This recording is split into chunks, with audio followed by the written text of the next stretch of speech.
Hello dear student, क्या आप भी उन बच्चों की लिस्ट में शामिल हो जैसे ही उनका नाम स्टेज पर बोला जाता है, जैसे ही उनको मंच पर आमंत्रित किया जाता है, उनके हाथ पैर कांपने लगते हैं, उनके चेहरों पर पसीना आ जाता है, उनका हार्ट बीट तेज हो जाता है। और कई बार तो ऐसा होता है कि जो बच्चे अपना स्पीच तैयार करके लाते हैं, अपना भाषण तैयार करके लाते हैं, वह भूल जाते हैं, डर के मारे प्रजा को देखकर एकदम भयभीत हो जाते हैं कि उन्हें पब्लिक के सामने क्या बोलना है, क्या नहीं बोलना है।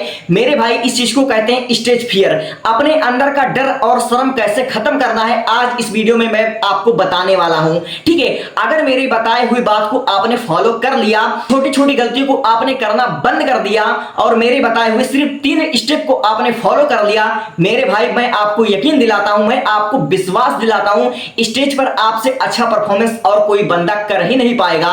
ठीक है, तो मेरे द्वारा बताई गई इन महत्वपूर्ण बातों को आपको सुनना है ध्यान से और इसको अपने लाइफ में फॉलो करना है। यह आपको हर कदम पर, ठीक है, यह आपका साथ देगी।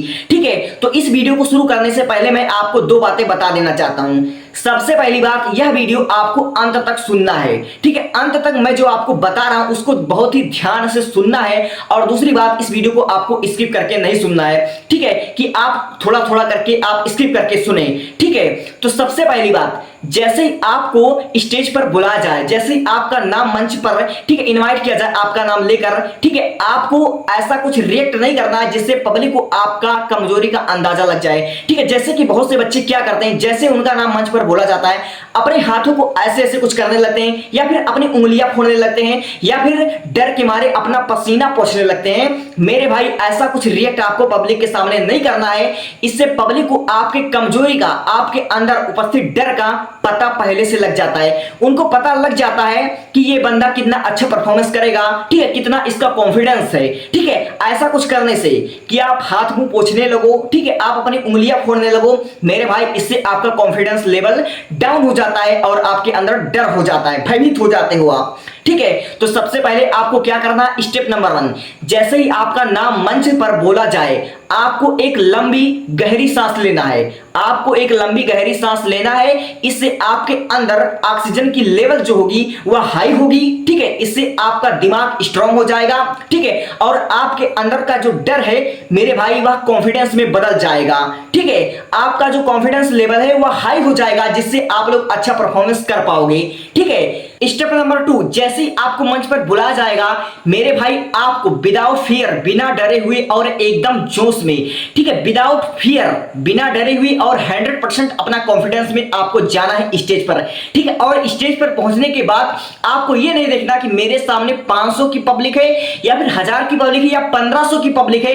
आपको भीड़ नहीं देखना है, मेरे सामने कितने बच्चे बैठे हुए हैं। जो बच्चे मेरे सामने बैठे हुए हैं वह बच्चे मुझे जानते हैं या नहीं जानते, इससे मुझे कोई फर्क पड़ने वाला नहीं है। मेरे भाई, आपको यह नहीं देखना है कि जो सामने मेरे बैठा है, ठीक है, जो मेरे अगल बगल, ठीक है, जो मेरे पीछे बैठे हुए हैं, मुझसे ज्यादा पढ़े लिखे लोग बैठे हुए हैं, मुझसे अनुभवी लोग बैठे हुए हैं, ठीक है, मुझसे ज्यादा पावरफुल बैठे हुए हैं। मेरे भाई, आपको इन चीजों पर बिल्कुल ध्यान नहीं देना है, बल्कि आपको अपने मेहनत पर ध्यान देना है कि आपने जो स्पीच तैयार करा है मेरे भाई, 15 अगस्त स्वतंत्रता दिवस या फेयरवेल पार्टी, आपने जिसके लिए भी स्पीच तैयार कर रखा है, मेरे भाई, उस स्पीच के पीछे का आपको मेहनत देखना है कि आपने उस स्पीच को तैयार करने के लिए 2 दिन, 4 दिन, 1 हफ्ता, 15 दिन तक उसकी प्रैक्टिस की है। ठीक है, उसको आपने उसके लिए समय दिया है। अगर आप इतनी मेहनत करने के बाद, इतना प्रैक्टिस करने के बाद उसको प्रजा के सामने प्रेजेंट नहीं कर पाएंगे तो आपको इस तरह से प्रैक्टिस करने का क्या मतलब है।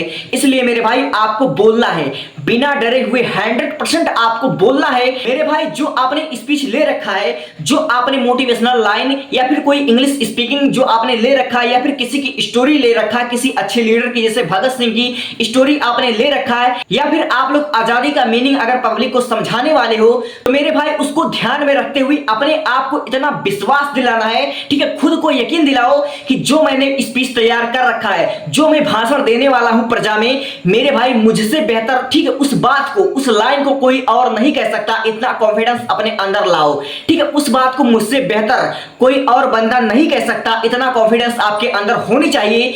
और तीसरी बात मेरे भाई, अगर आपको स्टेज पर बोलने का मौका मिल रहा है, अगर आप लोग 15 अगस्त पर कुछ बोलने का मौका आपको नसीब हो रहा है, या फिर आपको फेयरवेल पार्टी में कुछ बोलने का मौका मिल रहा है, या फिर किसी भी छोटे मोटे पार्टी में, या फिर आपको पेरेंट्स मीटिंग में, कहीं भी आपको कुछ बोलने का मौका मिल रहा है, तो मेरे भाई, आप लोग खुशनसीब हो।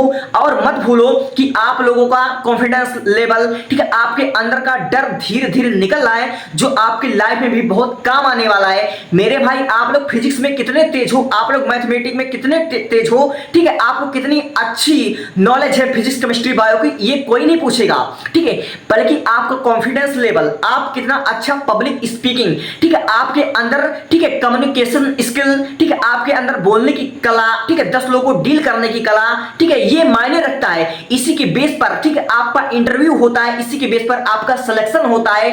अगर आपका सपना है इंजीनियर बनने का, आईएएस आईपीएस बनने का, या कुछ अपने लाइफ में बड़ा करने का, तो मेरे भाई, ठीक है, आपकी डिग्री से ज्यादा अहमियत आपकी स्किल की होगी, इस बात को हमेशा याद रख लेना, ठीक है। और हमारा स्किल, हमारा बोलने की कला हमारे स्कूल कॉलेज से ही जाकर निखरता है। इसलिए जो बच्चे, ठीक है, स्पीच ले रहे हैं अपने 15 अगस्त पर या किसी भी फंक्शन में अगर स्पीच ले रहे हैं, ठीक है, कुछ बोलने का मौका पा रहे हैं, तो वो लोग बहुत खुशनसीब हो, ठीक है। यू आर ब्रेव, ठीक है my dear, you are brave, आप बहादुर हो, ठीक है। आपको ऐसा फील होता है कि मेरे कांपते हुए पैर पब्लिक को दिख रहा है, ठीक है, मेरे अंदर का डर पब्लिक को दिख रहा है। मेरे भाई, ऐसा कुछ नहीं होता। आपके अंदर क्या चल रहा है, क्या नहीं चल रहा है, ये पब्लिक को नहीं दिखता है, बल्कि आप, ठीक है, जो बोल रहे हो, आपका कॉन्फिडेंस, ये पब्लिक को दिखता है, ठीक है। जैसे आपको स्टेज पर बुलाया जाएगा, सबसे पहले आप एक लंबी सांस लोगे, ठीक है। दूसरी बात, आपको जाना है स्टेज पर पूरे कॉन्फिडेंस के साथ, बिना डरे हुए, फिर अपनी बातों को, जो आपने स्पीच तैयार कर रखा है, माननीय प्रधानाचार्य जी महोदय,